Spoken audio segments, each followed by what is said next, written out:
আসসালামু আলাইকুম। আপনারা সবাই কেমন আছেন? আলহামদুলিল্লাহ আমরা ভালো আছি। এই যে দেখতে পাচ্ছেন এটা হচ্ছে একটা কবরস্থান। বিশাল বড় একটা কবরস্থান। চারপাশে পাহাড়ে ঘেরা। কি সিম্পল ভাবে কবরটা দেখেন, না?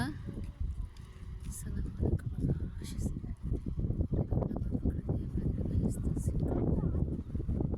এটা হচ্ছে সালালা শহর থেকে একটু দূরে মারবাদ নামের জায়গা অবস্থিত এই কবরস্থানটি। বিশাল কবরস্থান এটা, অনেক বড়।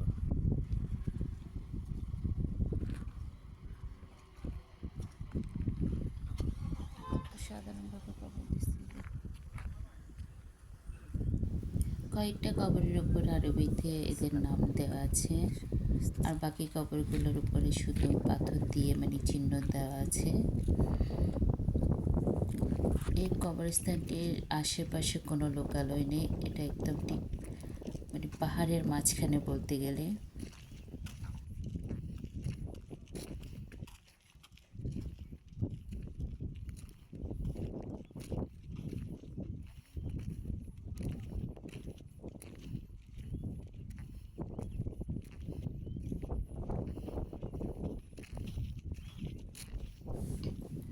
বোরখা পরে ওখানে যে মহিলারা দাঁড়িয়েছে ওটা হচ্ছে উঁচুখানা, ওখানে সবাই উঁচু বানাচ্ছে।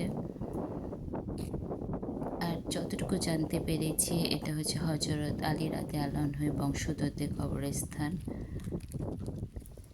এখানে কেউ ছিল না, জানার মতো। আমরা যারা গিয়েছি সবাই অপরিচিত।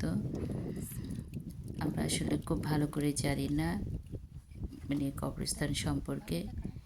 এখানে ভেতরে একটা বড় রওজা মোবারক আছে। হযরত আলী রাদিয়াল্লাহু আনহুর বংশধর কেউ একজন হবে। এটা হচ্ছে নামাজ পড়ার জন্য জায়গা। ঢোকার সময় এই রুমটাতে নামাজ পড়ে, কারো যদি নফল নামাজ পড়ার ইচ্ছে থাকে ওই রুমটাতে পড়বে। বাম পাশের দেওয়ালে যে ছবিটা আছে ওটাতে আরবিতে ওনাদের বংশধরদের নাম দেওয়া আছে।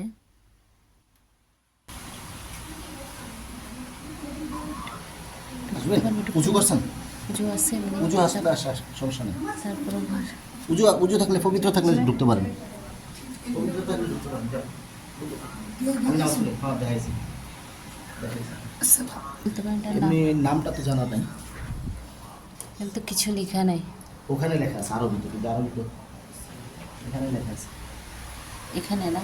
সালাম আলাইকুম। নাম আলী। সালাম আলাইকুম ওয়া রাহমাতুল্লাহি ওয়া বারাকাতুহু।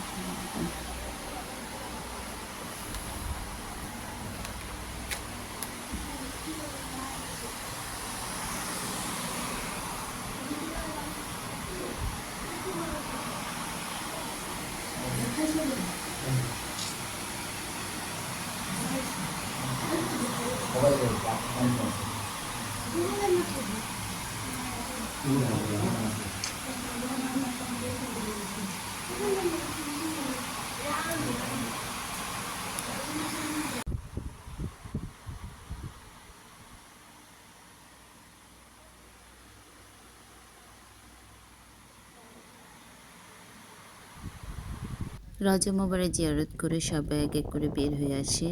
আর কালো করে যে পাহাড়টা দেখা যাচ্ছে ও পাশটাতে একটা বিশাল সমুদ্র আছে। পাহাড়টা দেখো কি সুন্দর। দেখো পাহাড়ের উপর ধোঁয়া উঠতেছে।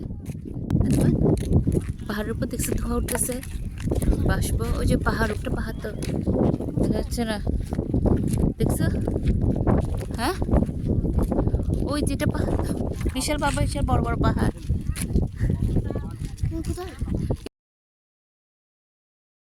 দেখছো না ব্ল্যাক, এগুলো সব পাহাড়, পাহাড়ের উপর মেঘ।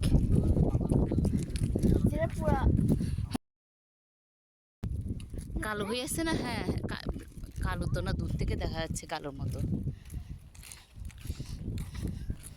এখানে অনেকে বলা বলি করছিল যে বামে যে ঘরটা দেখতে পাচ্ছেন ওখানে লাশ গোসল করানো হয়।